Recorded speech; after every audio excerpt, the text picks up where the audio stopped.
Elétrico Paulo Lopes Setual.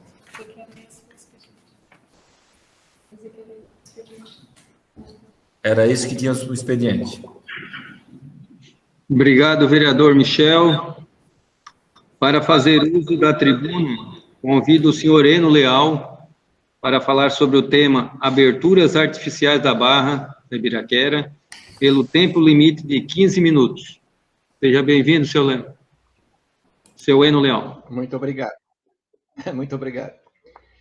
Excelentíssimo senhor presidente da Câmara de Vereadores, Humberto Carlos dos Santos, e mais ilustríssimos vereadores do nosso querido município de Imbituba.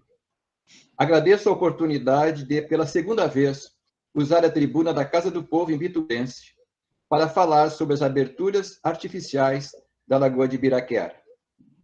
Inicialmente, gostaria de informar que, desde 2011, venho lutando pela preservação daquele que, na minha opinião, é o maior e mais importante patrimônio natural de nossa cidade, ou seja, a Lagoa de Ibiraquera.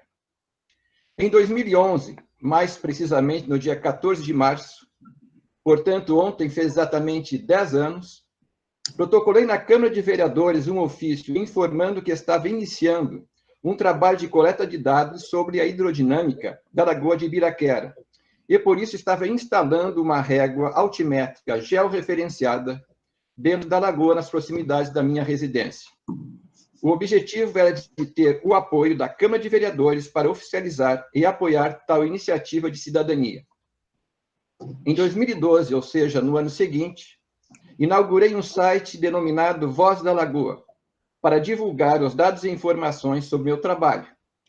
Hoje, este site possui 72.523 visualizações. Neste mesmo ano, entrei com uma representação no Ministério Público Federal. Em 2018, entrei com uma nova representação, desta feita no MP estadual, o qual foi transferido para o Ministério Público Federal e está em andamento na Procuradoria de Tubarão. Para instruir este processo, colhi 1.145 assinaturas, com o pedido de que se façam aberturas artificiais baseadas em critérios científicos, isentos, neutros e transparentes, de modo que a preservação da lagoa seja o primeiro objetivo a ser perseguido. Gostaria de aproveitar a oportunidade de oferecer aos senhores vereadores, caso alguém tenha interesse, o livro intitulado, por empréstimo, obviamente, o livro intitulado Ecologia das Lagoas Costeiras, escrito pela maior autoridade brasileira em lagunas, o professor Francisco de Assis Esteves. Esta obra maravilhosa apresenta um profundo e detalhado estudo sobre as lagunas e as terríveis consequências das aberturas artificiais não planejadas cientificamente. Colocadas essas considerações iniciais, gostaria de apresentar um vídeo que entendo ser a forma mais didática de externar minha opinião e sentimento sobre as aberturas artificiais que estão ocorrendo na Lagoa de Ibiraquera.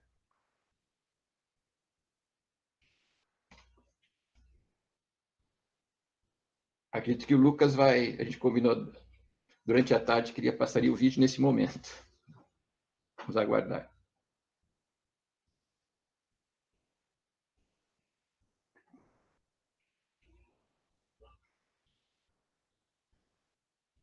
Aberturas, sendo que tenho acompanhado os processos de abertura da Barra desde 2011. Neste período ocorreram 17 aberturas, sendo 15 artificiais e 2 naturais. A foto na tela refere-se a uma das 15 aberturas artificiais, podendo-se ver claramente que ela ocorreu para o lado sul da área de dunas, com a sua margem roçando na vegetação que está em processo de regeneração, promovido pela comunidade local. Pode-se ver também que a boca da barra atinge a enorme largura de cerca de 150 metros. Esta situação deve-se a 2 equívocos praticados pelo Comitê Gestor da Abertura. O primeiro é fazer uma enorme inundação que avança sobre as áreas urbanas consolidadas, cobrindo ruas do município, como pode-se ver nas fotos. O segundo equívoco é cavar um canal que induz as correntezas para o lado sul e arrastam a boca da barra para aquele lado, contrariando o fenômeno natural chamado de deriva litorânea. As fotos agora apresentadas demonstram isto. A pior consequência destas barras e canais de abissais dimensões direcionadas para o lado sul, refere-se à entrada de ressacas de grande magnitude que, ao chegarem na boca da barra, encontram uma plataforma rebaixada que facilita a entrada das águas marinhas para o interior da laguna, arrastando consigo toneladas de areia, as quais aceleram severamente um processo irreversível de assoreamento. Outro aspecto que chama a atenção é que, em consequência dessas aberturas produzidas por volumes de água desproporcionais, dirigidas para o lado sul, refere-se aos prejuízos causados na margem sul do canal, principalmente em relação à contenção feita com enormes dificuldades pela comunidade local, como fica registrado nas fotos apresentadas na tela. Agora que já vimos rapidamente alguns aspectos das aberturas artificiais praticadas pelo comitê gestor, vamos dar uma olhada mais de perto nas duas últimas aberturas, as quais foram feitas espontaneamente pela natureza. A primeira ocorreu em 17 de dezembro do ano passado e a segunda em 1º de março deste ano. A primeira constatação facilmente visualizada é a posição do canal que foi formado, não ao sul, como parece desejar impor o comitê, mas sim ao lado norte, mais próximo da barra natural da Laguna de Ibiraquera. Algumas pessoas estão comentando que as duas aberturas naturais representam o desejo da lagoa de retomar o seu canal original. Como estudioso deste ecossistema, posso afirmar que essas pessoas estão corretas. O fenômeno natural chamado de deriva litorânea sempre vai conduzir as embocaduras para o lado norte. A segunda constatação refere-se à largura da boca da barra, das duas últimas, que foram praticadas pela natureza. Essas aberturas ficaram cerca de 3 vezes menor do que aquelas produzidas pelas aberturas artificiais. Enquanto as aberturas artificiais costumam atingir embocaduras de até mais de 150 metros, as que foram feitas pela natureza atingiram cerca de 50 metros.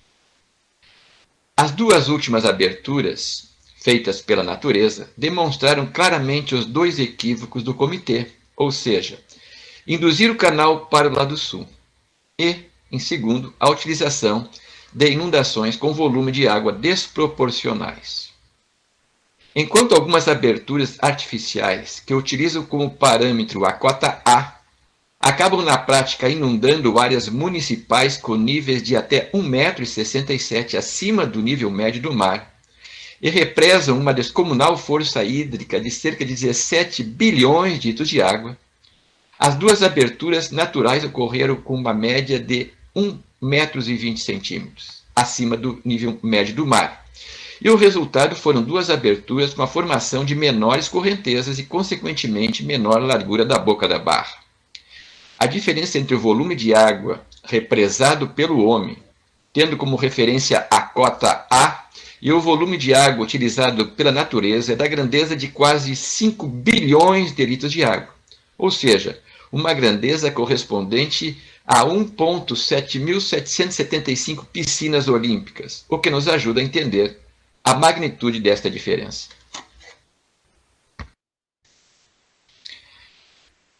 Por esta razão, as aberturas naturais produziram embocaduras menores e reduziram a entrada de ressacas. Enquanto as aberturas artificiais vêm causando enormes danos à sustentabilidade da lagoa, permitindo a entrada de ressacas devido à destruição da área de dunas, as aberturas naturais iniciaram um processo de regeneração desta mesma área de dunas. Como pode ser facilmente observado nas fotos em tela, parte da área de dunas que ficava historicamente embaixo do canal construído pelo homem no lado sul, se iniciou um processo de regeneração com a formação de pequenos montinhos de areia e com o nascimento de espécies vegetais típicas de área de dunas. Estes montinhos, ou dunas embrionárias, se o homem permitir, vão aumentar de tamanho ao longo do tempo, principalmente pela ação do vento nordeste, e vão reconstruir as dunas que por milênios ocuparam aquele lugar e protegeram a Lagoa das Ressacas. Este processo chama-se resiliência ecológica, ou, em palavras mais simples, a luta da natureza pela sua sobrevivência. O que se observa é que quando o ambiente para de ser agredido e degradado pela ação humana, a natureza começa imediatamente o processo de regeneração, visando a retomada da ordem natural e da sua sustentabilidade. A foto que vemos agora refere-se à margem sul do canal, onde foi feita a contenção de madeira pela comunidade local. Como pode ser visto, entre a margem da lagoa e o início da contenção existe uma faixa de areia de cerca de 10 metros. Hoje, neste local, temos água e o fundo do leito arenoso foi rebaixado em quase 2 metros, como pode ser constatado nas duas fotos justapostas. Essas fotografias permitem a comparação do canal posicionado ao lado sul com o canal posicionado no lado norte.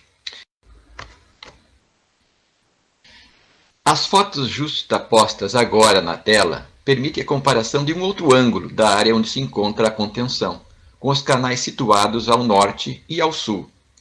Além da beleza paisagística, que é muito mais bonita com a barra do lado norte, com a existência de uma bela e agradável prainha para os banhistas, a contenção fica mais protegida, com maior preservação da lagoa contra as ressacas. Este fato, ao contrário do que alguns afirmam, não foi culpa da natureza, e sim da equivocada ação humana que forçou o canal para o lado sul. Ao final deste vídeo, com o qual espero ter contribuído para apresentar a quem assisti-lo melhores informações sobre a questão hidrodinâmica da Lagoa de Ibiraquera, deixo a pergunta: será que o Comitê Gestor da Abertura da Barra entendeu o recado da natureza, que mostrou na prática como deveria ser uma abertura menos agressiva, ou vai continuar produzindo os impactos ao meio ambiente, como tem feito até agora? Será que a área de dunas degradadas e que agora a natureza tem a rara chance de regenerar vai continuar o processo de resiliência ecológica, restaurando a área de dunas, ou vai ser destruída mais uma vez pelas inundações que jogam o canal para o lado sul? O que aconteceu nas duas últimas aberturas foi consequência de uma rara combinação de fatores hidrodinâmicos e meteorológicos. Por esta razão, talvez essas raras aberturas naturais não voltem a acontecer, pois vai depender dos caprichos da mãe natureza. Todavia, o que espero, na condição de um atento observador da Lagoa de Ibiraquera, é que o comitê tenha entendido o recado claro, aliás, claríssimo da natureza, e finalmente comece a rever os seus critérios equivocados de induzir a barra para o lado sul, com volume desproporcional de água represada.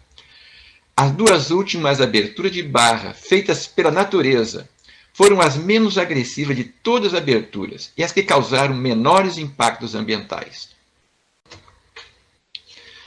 O que ocorreu foi uma lição não teórica, mas sim prática das leis da natureza. Abençoados são os homens que têm olhos para ver e conseguem enxergar.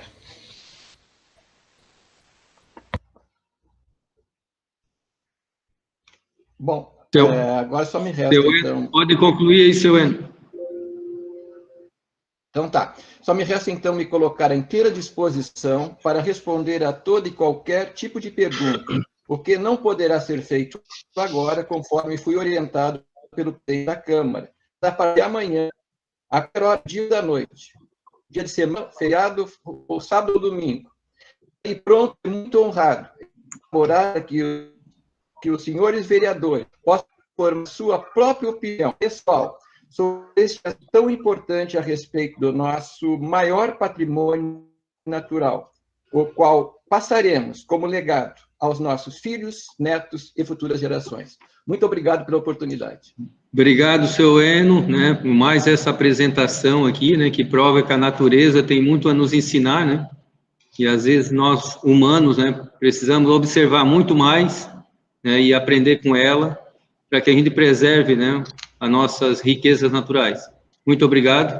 E a Câmara também está à sua disposição, né, mesmo nesse período de pandemia.